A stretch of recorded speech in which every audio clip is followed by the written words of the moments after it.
Chapter 1 the secret revealed.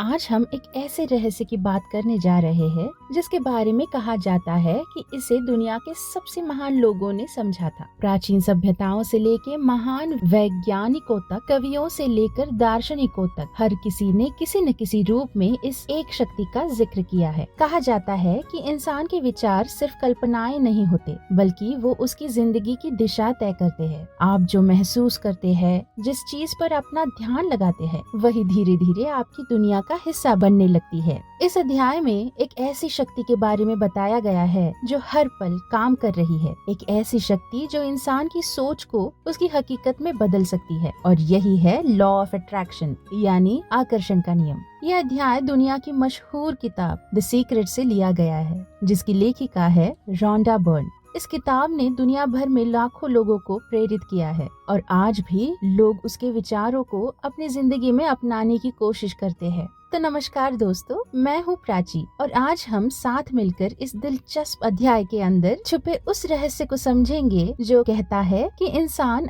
अपने विचारों से अपनी दुनिया बदल सकता है। तो आराम से बैठिए, अपने मन को खुला रखिए और चलिए शुरू करते हैं। लेखिका रॉन्डा बर्न इस अध्याय की शुरुआत इस विचार से करती है कि दुनिया के सबसे महान शिक्षकों, दार्शनिकों और आध्यात्मिक गुरुओं ने हमेशा एक शक्ति के बारे में बताया है, द लॉ ऑफ अट्रैक्शन, यानी आकर्षण का नियम। उनके अनुसार ये पूरी कायनात का सबसे शक्तिशाली नियम है। इतिहास के कवियों जैसे विलियम शेक्सपियर, विलियम ब्लेक ने इसे अपनी कला में व्यक्त किया। वही दार्शनिकों और वैज्ञानिकों जैसे प्लेटो, सोक्रेटिस, आइजैक न्यूटन और अल्बर्ट आइंस्टाइन ने भी अपने ज्ञान और विचारों में इसी सत्य की ओर संकेत किया। लेखिका बताती है कि ये कोई नया विचार नहीं है, बल्कि हजारों वर्षों से मानव सभ्यता में मौजूद है। प्राचीन मिस्र, बेबीलोन और दुनिया के लगभग हर धर्म में इसके संकेत मिलते हैं। लेखिका कहती है कि आकर्षण का नियम समय की शुरुआत से ही अस्तित्व में है। ये वही शक्ति है जो इंसान की पूरी जिंदगी और उसके हर अनुभव को आकार देती है। इंसान जो सोचता है वही उसकी वास्तविकता बनती है। व्यक्ति अपने विचारों के माध्यम से इस नियम को सक्रिय करता है। अगर उसके विचार लगातार किसी चीज पर टिके रहे तो वही चीज धीरे धीरे उसकी जिंदगी में दिखाई देने लगती है।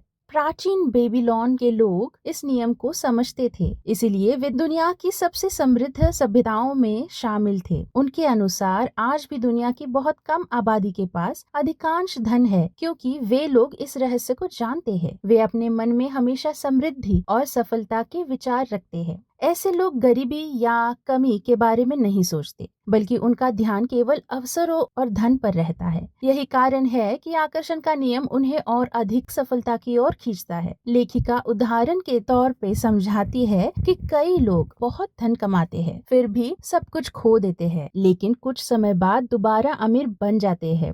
इसका कारण ये है कि उनके मन में मुख्य विचार हमेशा धन और सफलता से जुड़े रहते हैं। जब वे डरने लगते हैं कि उनका पैसा चला जाएगा, तब वही डर उनकी वास्तविकता बन जाता है और वे नुकसान उठा बैठते हैं। लेकिन जब उनका डर खत्म हो जाता है और वे फिर से समृद्धि के बारे में सोचने लगते हैं, तो सफलता दोबारा उनकी ओर लौट आती है। जॉन असारफ इंसान की तुलना एक चुंबक से करते हैं। उनके अनुसार हर व्यक्ति के भीतर एक शक्तिशाली चुंबकीय ऊर्जा होती है जो उसके विचारों के रूप में बाहर निकलती है। इंसान जिन चीजों के बारे में सबसे अधिक सोचता है, वही चीजें उसकी ओर आकर्षित होने लगती है।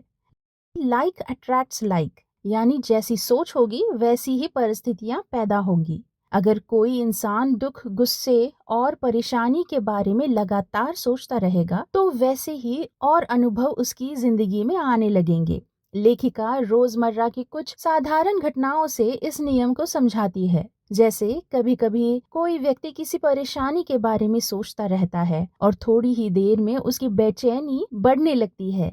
ऐसा इसीलिए होता है क्योंकि एक नकारात्मक विचार दूसरे नकारात्मक विचारों को आकर्षित करने लगती है। उसी तरह अगर कोई गीत बार बार दिमाग में चलता रहता है, तो उसका कारण भी यही है कि इंसान ने उस पर अपना पूरा ध्यान केंद्रित किया होता है। इसके बाद लेखक बताते हैं कि इंसान की वर्तमान जिंदगी उसके पुराने विचारों का परिणाम है। अगर आज किसी व्यक्ति के जीवन में खुशी, सफलता या समस्याएं हैं, तो वे सब उसकी पिछले विचारों का असर है। लेकिन अब जब इंसान इस रहस्य को समझ लेता है तो वो अपनी सोच बदलकर अपनी जिंदगी भी बदल सकता है।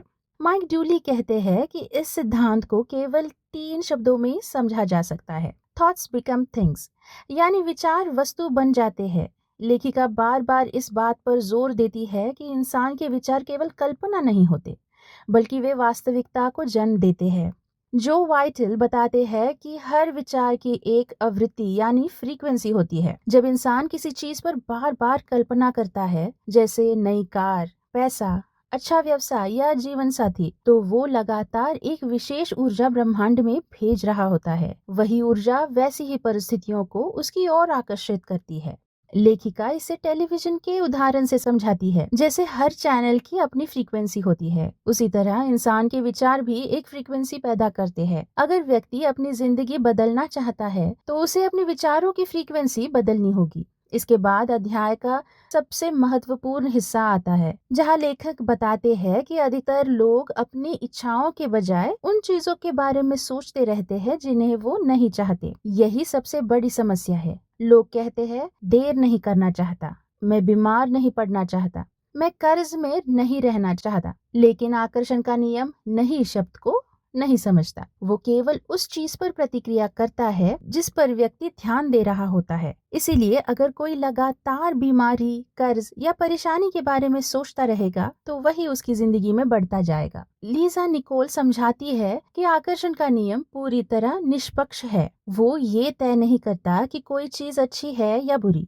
वो केवल इंसान के विचारों को सुनता है और उसी के अनुसार परिस्थितियां पैदा करता है। इसीलिए अगर व्यक्ति लगातार शिकायत करता रहेगा तो उसकी जिंदगी में शिकायत करने के और कारण पैदा होते रहेंगे। लेखिका कहती है कि ये नियम हर समय काम कर रहा होता है, चाहे इंसान इस पर विश्वास करे या नहीं। जब इंसान अतीत के बारे में सोचता है तब भी ये नियम सक्रिय रहता है। जब वो भविष्य की चिंता करता है तब भी ये काम कर रहा होता है। यहाँ तक कि सोने से पहले के अंतिम विचार भी आकर्षण की प्रक्रिया को प्रभावित करते हैं। इसलिए लेखक सलाह देती है कि इंसान को सोने से पहले अच्छे और सकारात्मक विचार रखने चाहिए। इसके बाद माइकल बर्नार्ड बेकविथ बताते हैं कि सृष्टि हर पल बन रही है। हर विचार एक नई वास्तविकता को जन्म देते हैं। इंसान अपने विचारों से ही अपने भविष्य का निर्माण करता है। अगर वो लगातार शिकायत करता रहेगा तो उसकी जिंदगी में और समस्याएं आएंगी। लेकिन अगर वो कृतज्ञता और खुशी के साथ सोचेगा तो उसकी परिस्थितियां बदलने लगेंगी। इस अध्याय में एक व्यक्ति रॉबर्ट की कहानी भी सुनाई गई है। वो अपने जीवन में लगातार भेदभाव और अपमान का सामना कर रहा था। उसके सहकर्मी उसे परेशान करते थे और लोग उसका मजाक उड़ाते थे। लेकिन जब उसे ये समझाया गया कि वो हमेशा उन्हीं चीजों पर ध्यान दे रहा है जिन्हें वो नहीं चाहता, तब उसने अपनी सोच बदलनी शुरू की। कुछ ही हफ्तों में उसकी पूरी जिंदगी बदल गई। ऑफिस में लोग उसे परेशान करना बंद कर चुके थे। सड़क पर उसे डर महसूस नहीं होता था और उसके कॉमेडी शो सफल होने लगे। कि ये बदलाव इसलिए आया क्योंकि उसने अपनी सोच और अपनी ऊर्जा बदल दी थी। लेखिका कहती है कि हर इंसान अपनी जिंदगी बदल सकता है। कोई भी परिस्थिति स्थायी नहीं होती। इंसान के पास ये शक्ति है कि वो अपने विचारों को चुन सके। इंसान जितना अधिक सकारात्मक सोच को अपनाता है उतनी ही जल्दी उसकी वास्तविकता बदलने लगती है। उसके बाद अध्याय में आधुनिक विज्ञान और क्वांटम फिजिक्स का जिक्र आता है। लेखक बताते हैं कि वैज्ञानिक भी अब इस बात को समझने लगे हैं कि इंसान का मन अत्यंत शक्तिशाली है। विचार सिर्फ मानसिक गतिविधियां नहीं है, बल्कि वे ऊर्जा है और वास्तविक दुनिया को प्रभावित करती है। अंत में लेखिका ध्यान यानी मेडिटेशन के महत्व पर बात करती है। उनके अनुसार मन को शांत करना बहुत जरूरी है, क्योंकि जब मन शांत होता है तभी इंसान अपने विचारों पर नियंत्रण कर पाता है। रोज कुछ मिनट ध्यान करने से व्यक्ति अपने विचारों को बेहतर ढंग से समझ सकता है और उन्हें सकारात्मक दिशा दे सकता है। अध्याय के अंत में लेखिका पाठकों से कहती है कि वे अपने जीवन का सबसे महान रूप पहले अपने मन में देखें। इंसान जैसा बनना चाहता है वैसा सोचना शुरू करे। अगर वो लगातार सफलता, खुशी और प्रेम के विचार रखेगा तो वही उसकी जिंदगी का हिस्सा बन जाएगा। द सीक्रेट का मूल संदेश यही है कि इंसान अपने विचारों के माध्यम से अपनी पूरी दुनिया बदल सकता है। उसके विचार ही उसकी किस्मत बनाते हैं और वही उसके भविष्य की तस्वीर तैयार करते हैं। उम्मीद है कि आपको यह अध्याय पसंद आया होगा। अगर आपको ये वीडियो कीमती लगा हो तो इसे लाइक कीजिए, अपने दोस्तों के साथ शेयर कीजिए और ऐसे ही ज्ञान से भरी दिलचस्प किताबों के लिए चैनल को सब्सक्राइब करना मत भूलिए। अगले अध्याय में हम जानेंगे कि इंसान की भावनाएं उसकी फ्रीक्वेंसी को कैसे बदलती है। तो हमारे साथ जुड़े रहिए।